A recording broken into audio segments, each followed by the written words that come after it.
오늘 성경 말씀 신약성경 사도행전 27장입니다. 27장 1절부터 44절까지가 본문인데 23절에서 25절까지 세 절만 제가 봉독하도록 하겠습니다. 사도행전 27장 23절에서 25절까지입니다. 내가 속한 바 곧 내가 섬기는 하나님의 사자가 어젯밤에 내 곁에 서서 말하되 바울아 두려워하지 말라. 네가 가이사 앞에 서야 하겠고 또 하나님께서 너와 함께 항해하는 자를 다 내게 주셨다 하였으니 그러므로 여러분이여 안심하라. 나는 내게 말씀하신 그대로 되리라고 하나님을 믿노라. 아멘. 오늘 본문 사도행전 27장은 바울이 로마로 압송되어 가는 과정입니다. 대부분 아시는 분들은 아실 것이라 생각합니다. 이 바울이 지중해 배를 타고 건너가다가 유라굴로라는 광풍을 만나서 지금 굉장히 이제 힘들어하는, 배 전체에 탄 사람들이 힘들어하는 그런 장면인데, 어쨌든 바울 때문에 이 사람들이 목숨을 다 건지게 되죠. 이 이야기는 굉장히 이제 생각해 볼 만한 내용이 많은데, 오늘 우리는 바울의 믿음이라는 관점에서 본문을 좀 보고자 합니다. 그럼 크게 두 가지로 나누어서 생각할 수 있는데, 우선은 이제 문맥입니다. 바울이 로마로 가게 되는 이 장면은 21장부터 시작이 됩니다. 21장 33절에 바울이 예루살렘으로 3차 선교행을 마치고 돌아와서 예루살렘에서 결례를 행하다가 다음 유대인들하고 갈등이 생기고 천부장이 그를 잡아서 안토니오 요새에 집어넣고 여기부터 이제 이 여정이 시작이 됩니다. 3차 선교여행 막바지에 바울이 에베소 사람들 만나고 밀레도에서 인사하고 그때쯤 돼도 네가 곧 결박당할 것이다 라는 예언들이 사람들에게서 나왔어요. 그럴 때 바울이 나에게 달려갈 길을 마치는 것에 나의 생명을 조금도 귀한 것으로 여기지 않는다라는 그 유명한 고백을 하고 예루살렘으로 갔고, 가자마자 바울이 이제 천부장에게 체포가 됐습니다. 그리고 나서 이 바울을 죽이려는 사람들이 생겨나게 되었고, 다음에 천부장 이 일을 알고 자기 힘으로는 어떻게 해결할 수 없음을 알고 가이사랴에 있는, 예루살렘에서 체포됐지만 가이사랴에 있는 벨릭스 총독에게 바울을 보내게 됩니다. 한밤중에 살짝. 그리고 벨릭스는 바울에게서 좀 돈을 받을까라는 그런 생각을 하느라고 쉽게 풀어주지 않게 되고 2년 동안이나 가이사랴 감옥이라고 말하는 가이사랴에 구류되게 됩니다. 그러다가 벨릭스가 임기가 끝나서 로마로 돌아가고 베스도라는 총독이 다시 오게 되고 다시 또 재판이 열리게 되고 거기서 아그리빠라고 하는 왕 앞에, 헤롯 아그리빠죠. 헤롯 아그리빠 왕 앞에서 자신을 변호하고, 그때 이제 베스도가 그러면 네가 예루살렘으로 다시 가서 거기서 재판을 받겠느냐는 질문에 차라리 가이사에게 제가 재판을 받겠다고 항소를 함으로 로마행이 결정되게 됩니다. 제가 굉장히 압축해서 말씀을 드렸는데, 이제 바울이 사실 죄를 지은 건 없거든요. 누가 봐도 죄를 지은 일 없고, 아그리빠 왕도 이 사람은 죄 지은 게 없어서 그냥 풀려나면 되는데 왜 굳이 황제에게 항소를 하지? 라고 이렇게까지 말할 정도로 죄가 없었지만, 그러나 바울이 로마로 가서 그곳에서도 복음을 전해야 할 사명이 있었기 때문에 바울은 로마로 갔어야만 됐고, 지금 예루살렘부터 가이사랴까지 바울을 죽이고자 하는 유대인들이 많았기 때문에 하나님께서는 바울을 합법적으로 로마 군인의 보호하에 로마로 데려가시는 것입니다.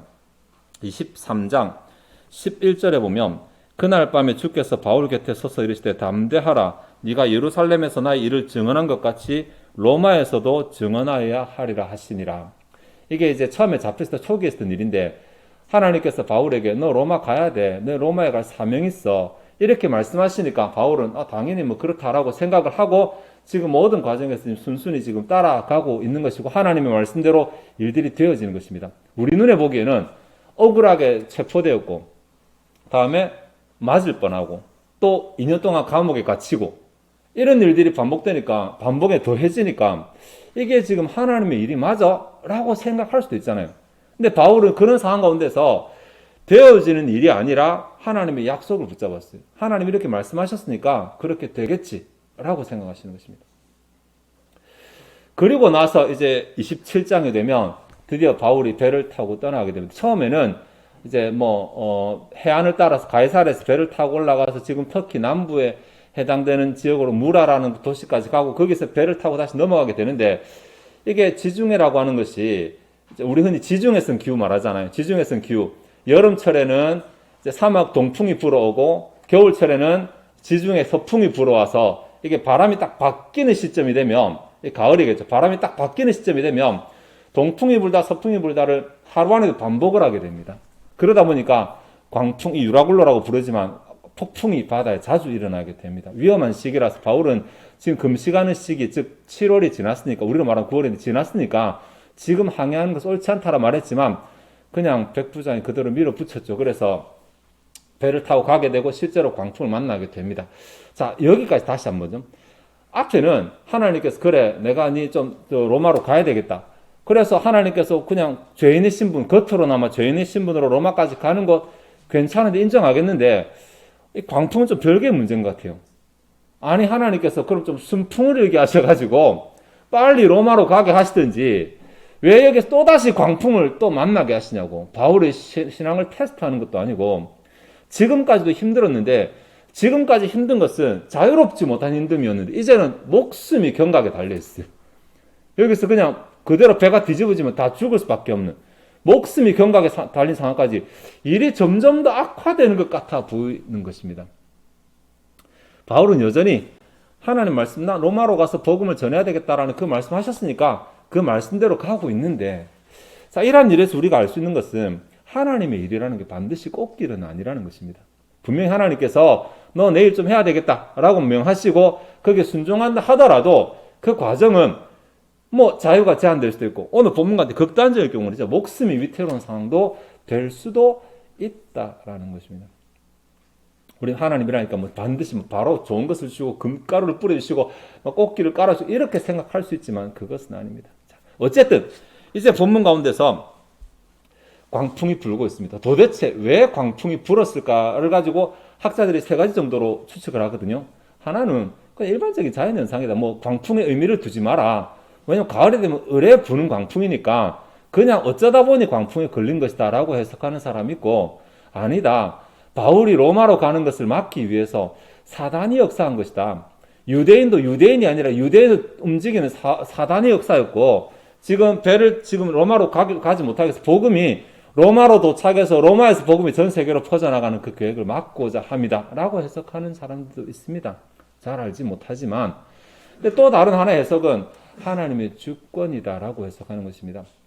바울이 입에 타지 않아도 입에는 그날 그 시간에 출항합니다. 그렇겠죠? 그러면 여기 276명인데 바울과 군사들이 몇인지 모르겠으니까 넉넉 잡아도 250명 이상이 탔겠죠. 그 배는 그날 죽을 것입니다. 그대로.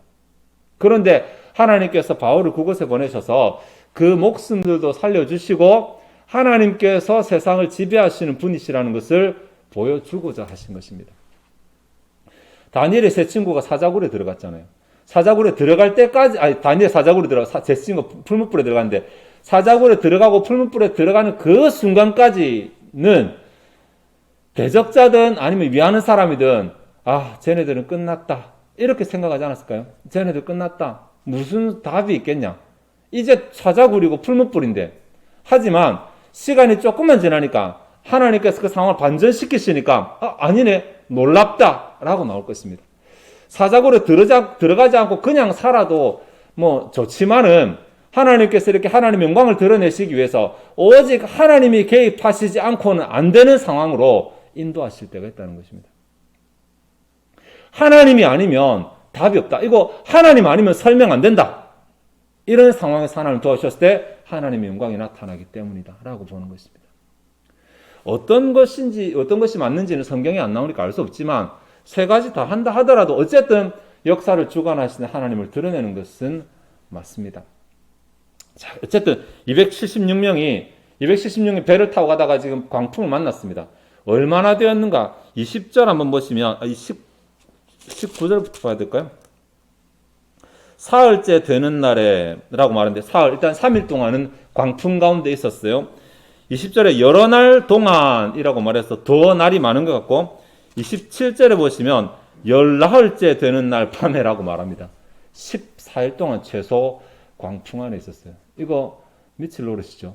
육지에 있는 우리도 14일 동안 비만 계속 와도 우리 정말 감당하기 어려운데 폭풍이잖아요. 배가 심하게 흔들리고 언제 뒤집힐지 모르고, 그래서 사공들을 할 수 있는 것을 하기 위해서 배를 가볍게 하려고 기구를 버리고, 다음에 사람들 상선이니까 물건을, 남이 맡긴 물건을 실어다 줘야 되는데 그것도 다 버리고 전부 다 버려 배를 가볍게 했습니다. 일단은 어떻게 배가 무거우면 깔아앉을까봐 다 최대한 인간이 할 수 있는 노력을 전부 다 해버렸어요. 그렇게 한 상태인데도 14일 동안 해도 보이지 아니하고 바람도 멈추지 않고 비도 그치지 않는 날들이 계속되었습니다. 우리라 하더라도 보통의 사람들이 이 정도면, 땅에서야 14일 동안 비가 오면 아이고 언제 멎나, 하늘에 구멍 났나 이렇게 하고 말지만, 바다에서 이 상황에서 그렇게 되면 그냥 포기하고 죽는 날을 기다리는 게 더 빠르지 않을까요? 실제로 배 탄 사람들은 음식 안 먹었어요. 음식이 들어가지도 않고 그냥 기운이 없고 그냥 죽기만을 기다리는 모습이었습니다. 유일하게 한 사람 빼고는 바울이잖아요. 바울은 어떻게 다른 사람과 똑같은 상황이고 죽음과 우리는 종이 한 장 차이라고 말할 정도로 이렇게 그냥 죽음에 임박한 상황이고, 답이 보이지 않고 해라도 비쳤으면, 바람이라도 그쳤으면, 비라도 안 왔으면, 하나라도 빠지면 좀 어떻게 소망이 있겠는데, 소망을 가질 수 있을 요소가 하나도 없는 그 상황 가운데서 바울 혼자 다른 생각을 하게 되는 것이라는 것입니다. 오늘 본문 가운데서 두 가지 정도를 찾을 수 있는데, 우선은 기도입니다. 오늘 본문에는 바울이 기도했다라는 직접적인 표현은 없거든요. 23절에 보시면 내가 속한 바 곧 내가 섬기는 하나님의 사자가 어젯밤에 내 곁에 서서 말하되 라고 하는데, 기도에 대한 이해가 좀 필요합니다. 우리는 기도라고 하면 흔히 협의로는 내가 하나님께 간구하는 자체를 기도라고 말하지만, 기도는 광의로는 하나님과의 만남을 말합니다. 그래서 하나님 앞에 서고 하나님을 대면하고 하나님과 소통하고, 이 모든 것들이 다 기도의 범주에 들어갑니다. 지금 바울은 하나님의 사자를 만났어요. 하나님의 사자가 자기에게 얘기를 해줬어요. 자기가 아무것도 안 하고 자고 놀고 있는데 얘기하진 않았을 것입니다. 우리가 아는 바울의 평상시 행동으로 봤을 때 그는 기도했을 것으로 보입니다. 그러자 하나님께서 바울아 두려워하지 말라라고 24절에 말씀을 하십니다. 두려워하지 말라라고 말하는 자체가 지금 이 상황은 두려워해야 될 상황이라는 거잖아요. 두려워해도 아무런 이상이 없는, 누구나 두려워할 수밖에 없는 상황이라는 것을 암시적으로 우리에게 알려줍니다. 그런데 하나님께서 바울에게 두려워하지 말라라고 말씀을 해주십니다. 그리고 나서 이어지는 내용 쭉 나오는데, 바울에게 두려워하지 말라라고 말씀하셨으니까 바울이 기도 가운데서 그냥 위로를 받은 것이라고 말할 수 있을지 모르겠지만, 어떤 사람은 바울이니까 그렇지, 바울 정도 되니까 하나님께서 사자를 보내셔가지고 야 괜찮아 걱정하지 마 내가 해결해 줄게 이런 응답이나 받지, 우리는 안 된다 이렇게 생각하시는 분이 있을 거잖아요. 그래서 사도행전을 찾아보니까 사도행전이 바울이 죽음의 위기에 처했던 적이 또 한 번 더 있는데, 빌립보 감옥 이야기입니다. 16장에. 바울이 빌립보 감옥에 들어가 갇혔을 때 매 맞고 밤에 갇혔을 때 여러분 밤중쯤에 기도하고 찬미했던 것 아시죠? 빌립보 감옥에서 밤중쯤에 기도하고 찬미했는데, 하나님이 실제로 옥문을 흔들어 여시기 전까지는 나타나서 내가 열어줄 테니 걱정하지 마라, 두려워하지 마라 말씀 안 하십니다. 하나님을 경험하기 전까지는 하나님께서 미리 위로를 안 하십니다. 예.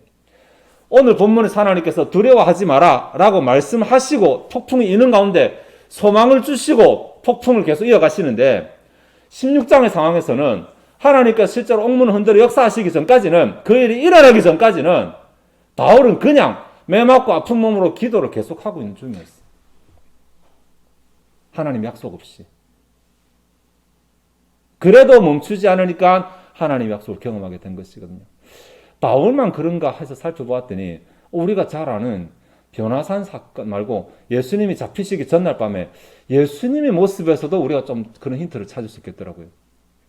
잡히시기 전날 밤 감람산에 예수님 기도하실 때 땀방울이 얼마나 뚝뚝 떨어지면 핏방울 떨어지듯이 땀방울이 땅에 떨어졌다고 말하고 있거든요. 얼마나 몸에 힘을 줘서 기도하셨으면. 근데 그 기도의 내용이 아버지여 할만하시거든 이 잔을 내게서 옮겨주옵소서. 그 기도 내용이잖아요. 예수님께서 33년 정도 이 땅에 계실 동안에 정말 가장 연약한 인간의 모습을 보이신 때거든요. 왜냐하면 예수님은 온전한 인성을 가지신 분이시기에 십자가 고통이 얼마나 크다는 걸 알고 계시니까. 차라리 신성이 없으면 아직 안 당해본 일이니까 막 부대쳐보지라고 생각했는데 하나님이시니까 다 아시잖아요. 아시는 건 다 아시고 고통은 사람이 느끼는 거 다 느끼시니까. 그래서 정말 3번이나 간절하게 하나님께 기도하지만 성경 본문 어디에도 하나님께서 예수님을 위로하셨다는 얘기가 없어요. 그냥 그렇게 하고 십자가형 당하게 하십니다. 십자가형에서 하나님께서 예수님으로 그 모든 고통을 감당하도록 하시죠. 다 정리하면 바울이니까 특별하게 이렇게 답을 주시지 이거 아닙니다. 본문의 스토리를 가만히 보면 왜 하나님께서 바울에게 이렇게 말씀하셨는지가 나오는데 뒤이어 나오는 바울의 행동을 보면 이 말로 자기가 아니라 배 탄 사람들을 위로를 하고 그리고 자, 나 빵 먹을 테니까 너희도 빨리 빵을 먹어라. 오늘 빵을 먹고 힘을 내야지 내일 우리가 헤엄칠 수 있으니까. 하나님께서 이 사람들을 다 살려주시겠다고 바울에게 말씀하셨거든. 내가 너 때문에 다 살려줄게 라고 말씀하시고 하나님께 살려주실 건데 지금 며칠째 사람들이 못 먹고 있잖아요. 못 먹고 있으니까 살아날 기회가 와도 힘이 없어서 못 살아날 수 있으니까 미리 밥 먹고 힘내라고. 그 작업하시려고 바울에게 먼저 알려주신 거예요. 그리고 바울이 축사하고 떡을 떼서 사람들 자기도 먹고 있고 하니까 사람들이 따로 먹게 됩니다. 그 음식을 마지막으로 배에 있는 밀도 다 버립니다. 이제는 배가 고파질 때까지 하나님이 안 살려주시면 그대로 굶어 죽을 수밖에 없는 상황이거든요. 근데 다음날 하나님께 살려주시잖아요. 그러니까 하나님이 미리 우리에게 말씀을 하실 수도 있고 말씀 안 하실 수도 있어요.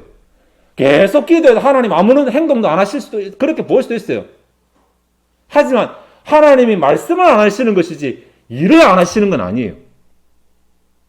필요하셔서 그냥 먼저 알려주신 것이지 바울이라서 알려주신 게 아니라는 것입니다. 바울은 그냥 기도했어요.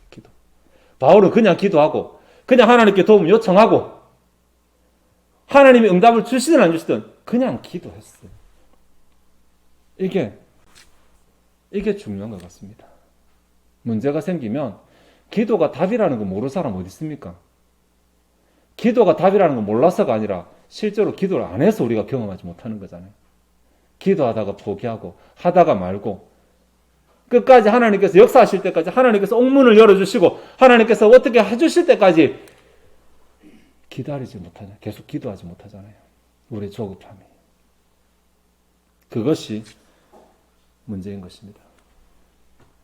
자, 이 설교를 일주일 내내 준비하고 있는데 엊그저께 금요일 날 이제 저희 제 형님에게서 전화가 왔어요. 연세가 많으신데 전화 통화하는 가운데 저한테 기도에 관해서 이렇게 덕담 내지는 말씀을 해주시길래 한 부분을 제가 녹음한 걸 제가 들려드리고 싶습니다. 그래서 제가 준비를 했습니다. 설교할 때 이런 적이 거의 없는데 하필이면 이번 주 금요일 날 이렇게 전화 주셔서 하시는 바람에 제가 들려드리고 싶습니다. 대응 들어주세요. 기도하고 그 영삼이 어머니 있잖아. 영삼이. 네. 그거 내 잘 아는데 우리 거제도 있을 때 네. 응? 맨날 길거리 가면 정말 그걸 뭐라 하는 거 좀 크게 말하게 하나님 믿습니다. 우리 영삼이 대통령. 그 말을 들었고 네. 그랬더니 한말 참 되게 미쳤다 싶었더만은 아니라 그게 네. 기도라. 네. 항상 지지 않고 확실히 믿고. 네, 여기까지 하겠습니다. 네, 그냥 하나님을 신뢰하고 멈추지 않고 계속하는 것입니다. 네. 저기 영삼이가 누군지 다 아실 거잖아요. 거제도에서 나올 수 없는 인물이잖아요. 거제도가 낸 게 아니라 저 이야기 앞부분에 보면 항상 위대한 사람 뒤에는 위대한 여자가 있다. 엄마다 이렇게 하시는 내용이 앞에 있는데 엄마가 끊임없이 기도하니까 아들이 된다. 이렇게 이제 말씀하신 내용이 나오거든요. 네. 어쨌든 기도 있잖아요. 내가 생각하기에 한 3일 기도하고 한 5일 기도하고 한 일주일 기도하고 이 정도 해놓고 내가 멈추면서 안 되더라. 아니 안 되더라는 하나님이 진짜 안 해주실 때 끝까지 가보고 나서야 되는데 내가 도중에 멈추면서 하나님 안 하시더라고 하나님께 탓을 돌리는 경우가 많은 것입니다. 그냥 하나님을 신뢰하고 그냥 하나님께 달라고 하고 왜냐하면 필요하면 구하라고 하셨으니까 약속 주셨으니까 구하면 됩니다. 그것이 오늘 본문처럼 죽음이 경각에 달린 상황이라 하더라도 모든 소망이 다 꺼지고 아무것도 안 남았다고 하는 상황이라 하더라도 그냥 하나님을 믿고 기도하는 것입니다. 우리는 그 이상 할 게 없어요. 그것밖에 할 게 없어요. 그것밖에. 앞뒤가 다 막혀도 하늘은 항상 열려 있으니까. 그러니까 기도를 안 하는 책임은 내 잘못입니다. 기도를 내가 끝까지 다 했는데도 어떻게 되면 하나님 책임인데 기도를 하다 마는 건 내 책임입니다. 두 번째로 본문이 주는 경우는 믿음인데 24절 다시 보시면 바울아 두려워하지 말라 네가 가이사 앞에 서야 하겠고 또 하나님께서 너와 함께 항해하는 자를 다 내게 주셨다 하였으니 하나님의 사자가 나타나서 바울에게 이렇게 말을 했어요. 약속하셨잖아요. 말씀을 주셨잖아요. 아직 바울 때까지만 해도 우리처럼 이렇게 성경이 없었으니까 그냥 나타나 말씀 주셨어요. 이 말씀에 대한 바울의 반응이 25절인데 그러므로 여러분이 안심하라. 나는 내게 말씀하신 그대로 되리라고 하나님을 믿노라. 여기 부각되는 것은 말씀이 그대로 될 것이라고 믿노라가 아니라 내게 말씀하신 그대로 되리라고 하나님을 믿노라입니다. 바울이 뭘 믿냐면 하나님을 믿습니다. 하나님을 믿으니까 하나님께서 하신 말씀도 믿는 것입니다. 여러분들 우리는 성경을 가지고 있으면서도 하나님께 약속을 달라고 많이 기도합니다. 이렇게 약속이 많이 있음에도 불구하고 하나님을 신뢰하지 못하니까 성경에 나와 있는 수없이 많은 말씀이 내 것이 되지 못하는 것이었잖아요. 이거 내한테 하신 말씀은 이거 내 거 아닌 것 같아. 이거 안 믿어지네.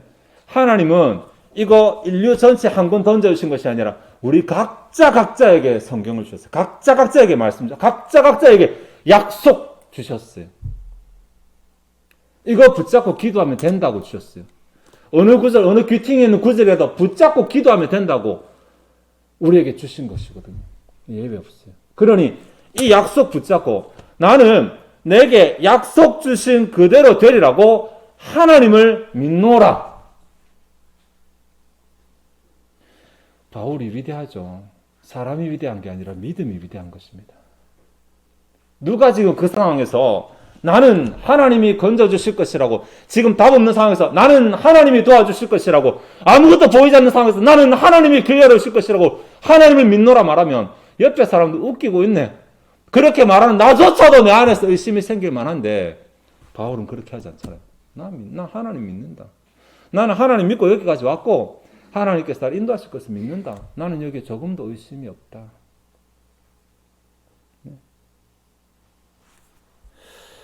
말씀을 좀 정리하도록 하겠습니다. 오늘 본문에서 바울은 똑같은 상황에서 다른 사람들과 다르게 보고 또 다르게 행동하고 다른 사람에게 선한 영향력을 끼치는 사람이 됐어요. 똑같이 답이 없어요. 우리 생각에 머리로 계산해도 답이 없잖아요. 바로 그 상황이 답이 없어요. 답이 없어. 길이 없고 답이 없고 소망이 없고 딱 똑같은 상황인데 우리보다 더 하면 더했지 덜 하지 않는 그 상황인데 그 상황에서 바울이 했던 것은 하나님을 신뢰하며 기도했다는 거예요. 그냥. 하나님이 내 인생을 인도하신다는 사실을 신뢰하고 그냥 기도만 했던 거예요. 하나님이 응답해 주시든 응답해 주시지 않든 내 앞에 길을 보여주시든 보여주시지 않든 나는 하나님을 믿으니까 내게 말씀하신 그대로 내게 약속 주신 그대로 내게 이루어 줄 것이라고 의심하지 않고 믿으면서 하나님께 계속 기도했어요. 아까 영삼이 어머니처럼 내 안에 하나님을 신뢰하는 믿음이 있는지 머리로 알고 있는 하나님 말고 신뢰하는 믿음이 있는지, 없으면 그 믿음 달라고도 기도해야 돼요. 하나님 신뢰하는 믿음이 있다면 하나님 잘 되게 하실 줄 믿습니다. 하나님 저 인도하실 줄 믿습니다. 하나님께서 나를 구원해 주시고 모든 신령한 복으로 복 주신 줄 믿습니다.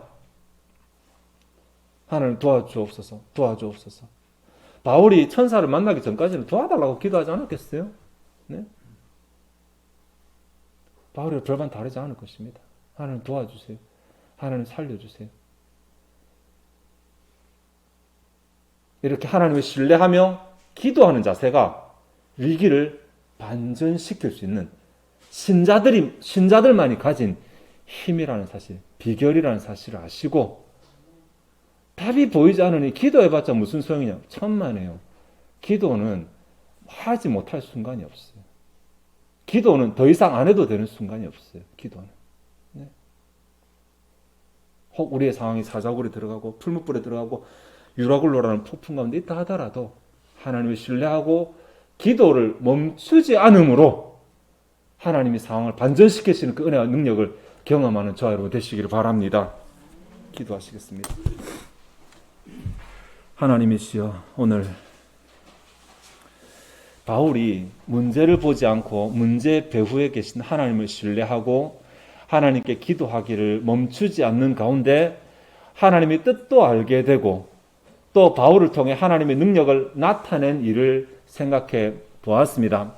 하나님, 이것이 바울만의 하나님이 아니라는 것을 우리가 알게 하시고 우리가 각자 처한 상황 가운데서 각자가 닥친 문제 가운데서 하나님을 신뢰하게 하시고 내게 선을 행하실 하나님을 신뢰하게 하시고 내게 복 주실 하나님을 신뢰하게 하시고 기도하기를 멈추지 않는 우리들이 되게 하여 주옵소서.